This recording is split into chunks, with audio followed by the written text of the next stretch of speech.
Welcome to Naresh Academy UPSC APPSC Group 1 and 2 Related Daily Current Affairs April 8 2024 Prelims Practice and Previous ప్రశ్నలు సమగ్ర విశ్లేషణ తెలుగులో question number 1 project Akash tier గురించి తెలపండి. సందర్భం: భారత సైన్యం తన వైమానిక రక్షణ సామర్థ్యాలను పెంపొందించుకోవడానికి ప్రాజెక్ట్ ఆకాష్ టీర్ కింద నియంత్రణ మరియు రిపోర్టింగ్ సిస్టంలను ప్రవేశపెట్టింది. ప్రాజెక్ట్ ఆకాశ్ తీర్ గురించి: ఇది వాయు రక్షణ నియంత్రణ మరియు రిపోర్టింగ్ ప్రక్రియలను డిజిటలైజ్ చేయడం ద్వారా ఆటోమేట్ చేయడానికి రూపొందించబడిన అత్యాధునిక చొరవ.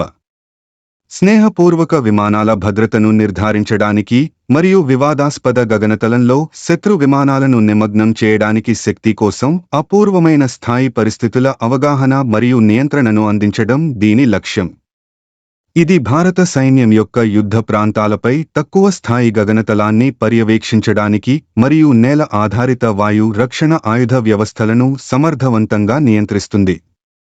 ఆకాష్ టీర్ కమాండ్ మరియు కంట్రోల్ సిస్టమ్స్ గురించి ముఖ్య వాస్తవాలు: దీనిని ఆత్మనిర్భర్ భారత్ చొరవలో భాగంగా భారత్ ఎలక్ట్రానిక్స్ లిమిటెడ్ (బార్డ్) అభివృద్ధి చేసింది. సిస్టమ్ యొక్క నియంత్రణ కేంద్రాలు వాహనం ఆధారితంగా మరియు మొబైల్గా రూపొందించబడ్డాయి. సవాలు చేసే కమ్యూనికేషన్ పరిసరాలలో కూడా కార్యాచరణ సామర్థ్యాలను నిర్వహించగలవు. ఇది భారతదేశ వైమానిక రక్షణ సామర్థ్యాలను అనేక విధాలుగా గణనీయంగా పెంచుతుంది. సమర్థత మరియు ఏకీకరణ: ఎయిర్ డిఫెన్స్ కంట్రోల్ మరియు రిపోర్టింగ్ ప్రక్రియలను డిజిటలైజ్ చేయడం ద్వారా ఆకాష్ టీర్ అపూర్వమైన స్థాయి సామర్థ్యం మరియు ఏకీకరణను అందిస్తుంది. ఇది స్నేహపూర్వక అగ్ని ప్రమాదాల ప్రమాదాన్ని తగ్గించడంతో పాటు శత్రు బెదిరింపులకు భారత సైన్యం వేగంగా స్పందించేలా చేస్తుంది.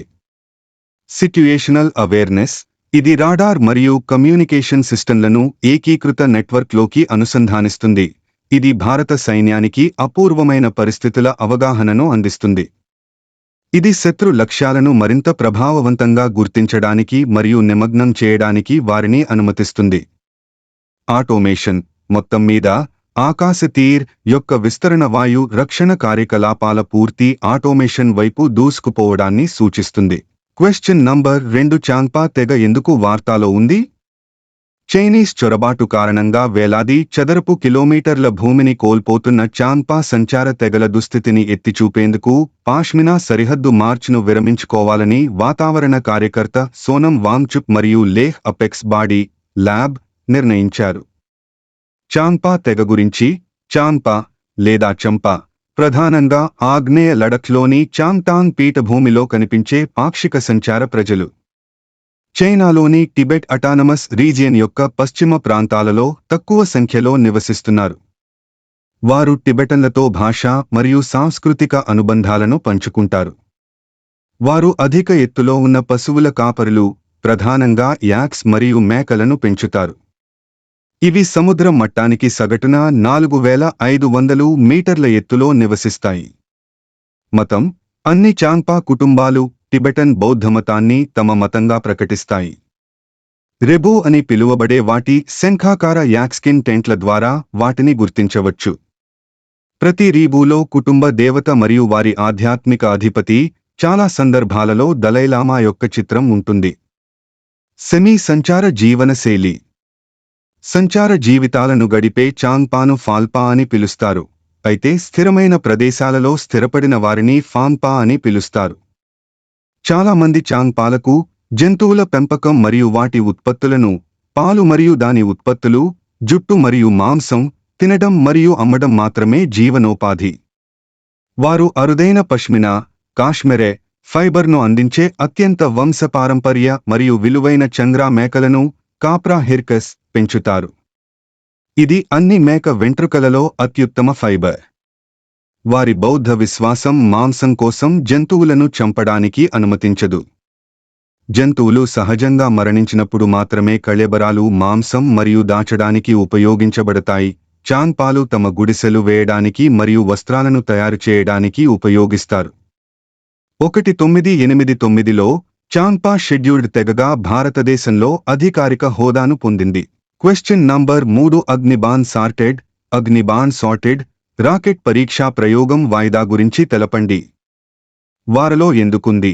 IIT Madras incubate space startup అయిన అగ్నికుల్, అగ్నిబాన్ను శ్రీహరికోటలోని సతీష్ ధవన్ స్పేస్ సెంటర్, షార్ నుంచి ప్రయోగించడానికి మార్చి 22న ప్రయోగాన్ని ప్లాన్ చేసింది, కానీ దానిని వాయిదా వేసింది. అయితే తిరిగి ఏప్రిల్ 6, 2024 ఉదయం 6 గంటలకు శ్రీహరికోట నుంచి ప్రయోగం జరగాల్సి ఉండగా రెండవసారి కూడా వాయిదా పడింది. సాంకేతిక లోపాలతో వాయిదా వేసినట్లు అగ్నికుల్ కాస్మోస్ పేర్కొంది. ఏఐటి మద్రాస్ ప్రోత్సాహంతో ఏర్పాటైన అంకుర సంస్థ, చెన్నైకి చెందిన అగ్నికుల్ కాస్మోస్ ప్రైవేట్ లిమిటెడ్ ఈ Agnibaan SOrTeD sub orbital technology demonstrator రాకెట్ను రూపొందించింది. ఈ ప్రయోగాన్ని చేపట్టి ఉంటే కనుక సెమీ క్రయోజెనిక్ ఆధారిత ఇంజిన్ను శాస్త్రవేత్తలు ఉపయోగించేవారు. ఒక 100 కిలోల బరువైన ఉపగ్రహాన్ని లోయర్ ఎర్త్ ఆర్బిట్లోకి పంపేవారు. ఈ ప్రయోగ ద్వారా భవిష్యత్తులో చిన్న తరహా ఉపగ్రహాలను లోయర్ ఎర్త్ ఆర్బిట్లో ప్రవేశపెట్టి దోహదపడేలా చేసేవారు. అయితే ప్రైవేట్ సంస్థలు రూపొందించిన రాకెట్ను ప్రయోగించడం ఇది రెండోసారి. గతంలో స్కైరూట్ సంస్థ రూపొందించిన విక్రమ్ అనే ప్రైవేట్ రాకెట్ ప్రయోగించింది. ఈ రాకెట్ ప్రత్యేకత, పేటెంట్ పొందిన అగ్నిలెట్ ఇంజిన్తో దీన్ని నడపటమే ఈ రాకెట్ ప్రత్యేకత.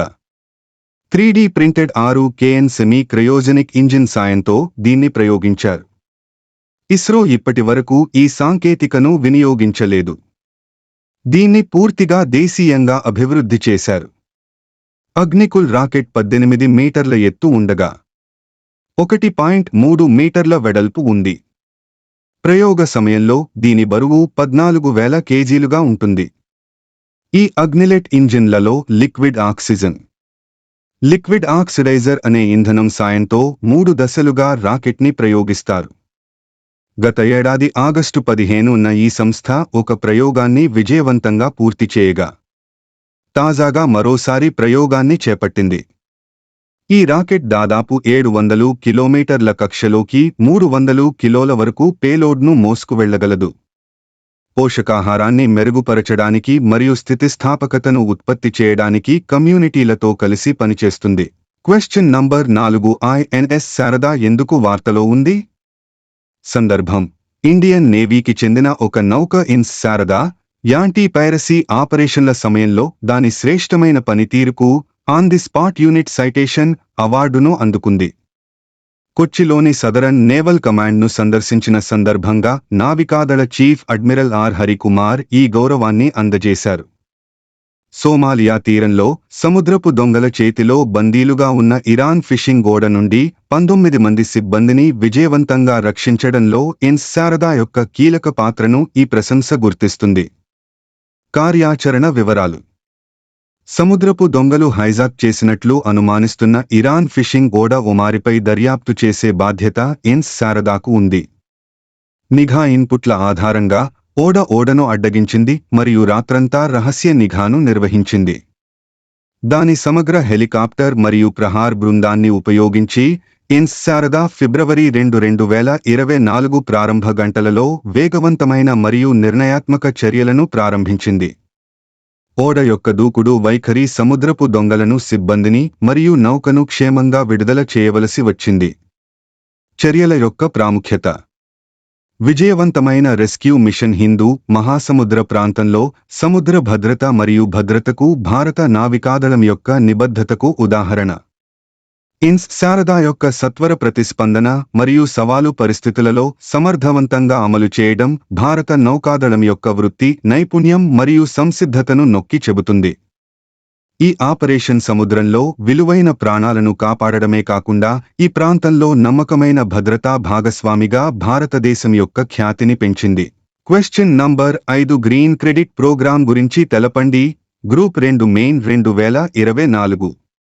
సందర్భం: ఇటీవల కేంద్ర పర్యావరణ మంత్రిత్వ శాఖ తన గ్రీన్ క్రెడిట్ ప్రోగ్రాం జీసీపీ కోసం నిబంధనలను ప్రకటించింది మరియు తక్కువ వ్యవధిలో 10 రాష్ట్రాలు క్షీణించిన అటవీ భూమిని గుర్తించాయి. మొత్తం 3,853 హెక్టార్లు. గ్రీన్ క్రెడిట్ ప్రోగ్రాం గురించి పర్యావరణ స్పృహతో కూడిన అభ్యాసాలను ప్రోత్సహించడం మరియు మార్కెట్ ఆధారిత యంత్రాంగం ద్వారా స్థిరమైన జీవనశైలిని ప్రోత్సహించడం దీని లక్ష్యం. అటువంటి చర్యల ద్వారా ఉత్పత్తి చేయబడిన గ్రీన్ క్రెడిట్లను దేశీయ మార్కెట్ ప్లాట్ఫారంలో వర్తకం చేయవచ్చు. నిబంధనల ప్రకారం పర్యావరణ అనుకూల చర్యలు ఉంటాయి. చెట్ల పెంపకం, నీటి నిర్వహణ, స్థిరమైన వ్యవసాయం, వ్యర్థాల నిర్వహణ, వాయు కాలుష్యం తగ్గింపు, మడ అడవుల సంరక్షణ మరియు పునరుద్ధరణ, ఎకోమార్క్ లేబుల్ అభివృద్ధి మరియు స్థిరమైన భవనం మరియు మౌలిక సదుపాయాలు. ఈ పథకం ప్రకారం వ్యక్తులు, పరిశ్రమలు, రైతుల ఉత్పత్తి సంస్థలు, పట్టణ స్థానిక సంస్థలు, యుఎల్బి, గ్రామ పంచాయతీలు మరియు ప్రైవేట్ రంగం, అనేక ఇతర సంస్థలతో పాటు పర్యావరణ అనుకూలమైన పనులను చేపట్టడానికి గ్రీన్ క్రెడిట్ పొందగలుగుతారు. చర్యలు. ఈ పథకం కింద నమోదిత మరియు ఆమోదించబడిన సంస్థలు క్షీణించిన అటవీ మరియు బంజరు భూములలోని నిర్దిష్ట ప్రాంతాలలో అటవీ పెంపకం ప్రాజెక్టులకు ఆర్థిక సహాయం చేయవచ్చు. వాస్తవ అడవుల పెంపకాన్ని రాష్ట్ర అటవీ శాఖలు నిర్వహిస్తాయి. దాని ప్రారంభ దశలో జీసీపీ 2 కీలక కార్యకలాపాలపై దృష్టి పెడుతుంది: నీటి సంరక్షణ మరియు అటవీ నిర్మూలన. ఇంప్లిమెంటింగ్ ఏజెన్సీ నాటిన 2 సంవత్సరాల తర్వాత పర్యావరణ మంత్రిత్వ శాఖ యొక్క స్వయంప్రతిపత్త సంస్థ అయిన international council of forestry research and education (ICFRE) మూల్యాంకనాన్ని అనుసరించి నాటిన ప్రతి చెట్టుకు ఒక గ్రీన్ క్రెడిట్ విలువ ఉంటుంది. గ్రీన్ క్రెడిట్ రిజిస్ట్రీ మరియు ట్రేడింగ్ ప్లాట్ఫారం నిపుణులతో కలిసి ICFRE చే అభివృద్ధి చేయబడుతోంది. రిజిస్ట్రేషన్ మరియు దాని తర్వాత గ్రీన్ క్రెడిట్ల కొనుగోలు మరియు అమ్మకాలను సులభతరం చేస్తుంది. Question number 6. తెలంగాణ బౌద్ధ వారసత్వ ప్రదేశంలో ఇక్ష్వాకు కాలం నాటి నాణేలు ఎక్కడ బయటపడ్డాయి? సమాధానం: ఫణిగిరి. సందర్భం: తాజాగా తెలంగాణలోని సూర్యాపేట జిల్లా ఫణిగిరిలో పురావస్తు శాఖ మ్యూజియంలు నాణేల బండారాన్ని బయటపెట్టాయి. ఫణిగిరి గురించి: ఇది హైదరాబాద్ నుండి 110 కిలోమీటర్లు దూరంలో ఉన్న ప్రసిద్ధ బౌద్ధ క్షేత్రం. ఈ సైట్కు పాము హుడ్లాగా కనిపించే కొండ ఆకారం నుండి దాని పేరు వచ్చింది.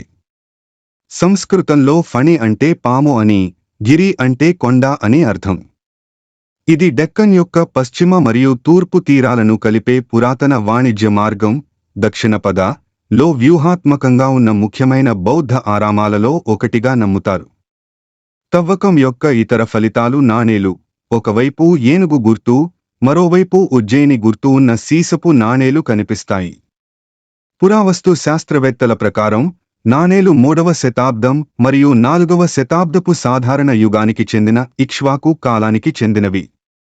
అలాగే రాతి పూసలు, గాజు పూసలు, షెల్ బ్యాంగిల్ శకలాలు, గార మూలాంశాలు, విరిగిన సున్నపురాయి శిల్పాలు, బొమ్మల బండి చక్రం, చివరి గోర్లు మరియు కుండలు త్రవ్వబడ్డాయి.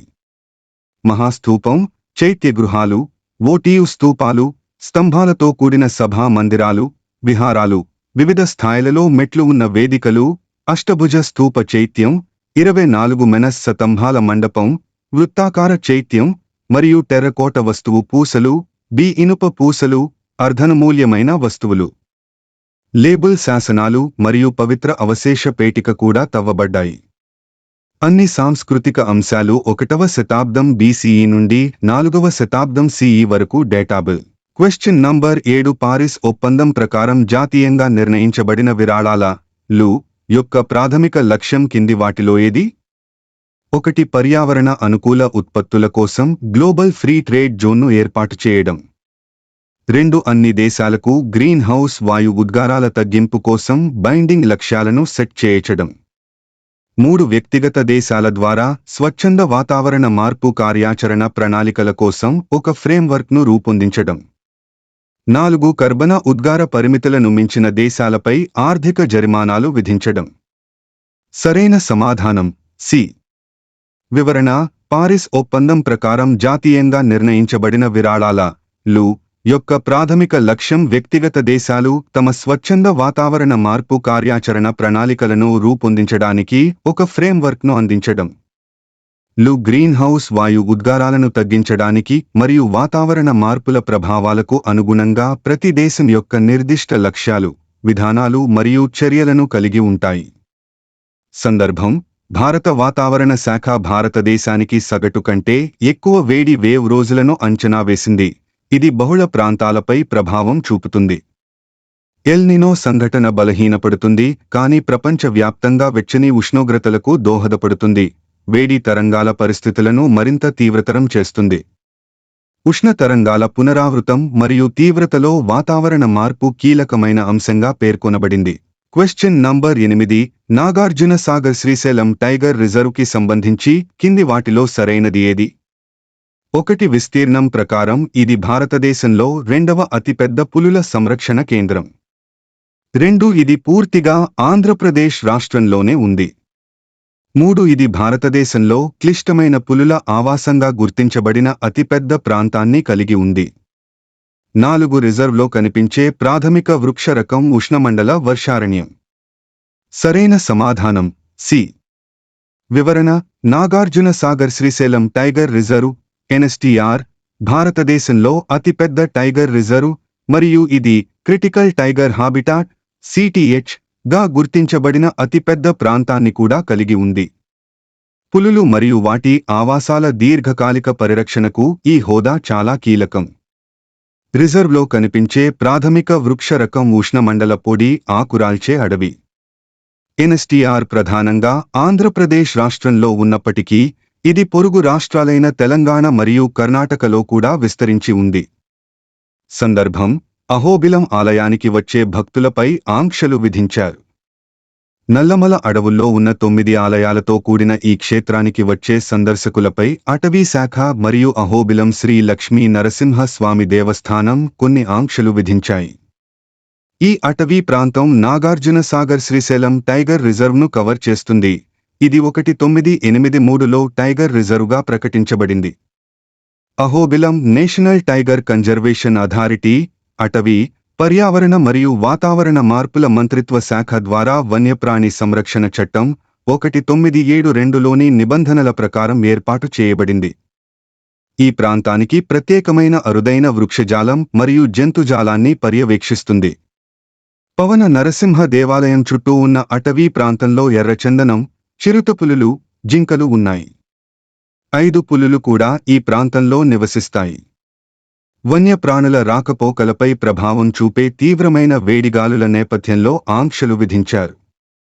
ఇంకా మానవజంతు సంఘర్షణకు అవకాశం ఉన్నందున ఈ ప్రాంతంలో రాత్రిపూట బస చేయడం నిషేధించబడింది. ఈ పుణ్యక్షేత్రం జంతుబలి నిర్వహణకు ప్రసిద్ధి చెందినందున అటువంటి పద్ధతులు స్పష్టంగా నిషేధించబడినట్లు డిపార్ట్మెంట్ తెలిపింది. Question number 9. భారత ఆర్థిక వ్యవస్థకు సంబంధించి ద్రవ్యోల్బణం సూచిక బాండ్లు ఐఐబీస్ యొక్క ప్రయోజనాలు ఏమిటి? 1. ఐఐబీల ద్వారా ప్రభుత్వం తన రుణంపై కూపన్ రేట్లను తగ్గించవచ్చు. 2. ద్రవ్యోల్బణానికి సంబంధించి అనిశ్చితి నుండి పెట్టుబడిదారులకు ఐఐబీఎస్ రక్షణ కల్పిస్తుంది. 3. ఐఐబీలపై వచ్చే వడ్డీ మరియు మూలధన లాభాలపై పన్ను విధించబడదు. పైన ఇచ్చిన స్టేట్మెంట్లలో ఏది సరైనది? ఏ 1 మరియు 2 మాత్రమే. బి 2 మరియు 3 మాత్రమే. సి 1 మరియు 3 మాత్రమే. డి 1, 2 మరియు 3. జవాబు: స్టేట్మెంట్ 1 సరైనది. ఏఐబీలు జీసెక్ అయినందున ఇతర సెకన్ల మాదిరిగానే సెకండరీ మార్కెట్లో కూడా వీటిని వర్తకం చేయవచ్చు. జీసెక్స్ ప్రభుత్వం తన రుణంపై కూపన్ రేట్లను తగ్గించడంలో సహాయపడుతుంది. ఇతర సెకన్ల మాదిరిగానే ఐఐబీలపై కూపన్లు అర్ధవార్షిక ప్రాతిపదికన చెల్లించబడతాయి. సర్దుబాటు చేసిన ప్రిన్సిపాల్పై స్థిర కూపన్ రేటు చెల్లించబడుతుంది. స్టేట్మెంట్ 2 సరైనది. ఈ సాధనాలు ద్రవ్యోల్బణం నుండి పొదుపులను రక్షిస్తాయి. ఐఐబీలలో ద్రవ్యోల్బణ రక్షణ కోసం డబ్ల్యూపీఐని పరిగణనలోకి తీసుకోవాలని ఆర్బీఐ నిర్ణయించింది. స్టేట్మెంట్ 3 తప్పు. వడ్డీ చెల్లింపు మరియు లపై మూలధన లాభాలపై విస్తృతమైన పన్ను నిబంధనలు వర్తిస్తాయి. ఈ బాండ్లకు ప్రత్యేక పన్ను విధానం ఉండదు. Question number 10. కేసరి సముద్రం అనే తటకాన్ని నిర్మించినది ఎవరు? సమాధానం: మొదటి ప్రోలరాజు. వివరణ: కేసరి ట్యాంక్ నిర్మాణం ప్రోల 1 కేసరి తాటక లేదా జగతి కేసరి అనే నీటిపారుదల ట్యాంక్ను ప్రారంభించాడు. అతని బిరుడా కేసరి పేరు మీదుగా పేరు పెట్టారు. ఇది అతని మనవడు గణపతి యొక్క మోటుపల్లి శాసనం మరియు కంచిలోని ఏకామ్రనాథ దేవాలయం వద్ద ఉన్న శాసనం ద్వారా ధృవీకరించబడింది. ఈ ట్యాంక్ ప్రోల 2 హనుమకొండ శాసనంలో పేర్కొన్న కేసరి సముద్రానికి సమానంగా ఉండవచ్చు. ఇది కేసముద్రం సమీపంలోని ట్యాంక్తో గుర్తించబడవచ్చు. Thank you for watching this video. Please subscribe my YouTube channel name @ of Naresh Academy 5509. Have a nice day.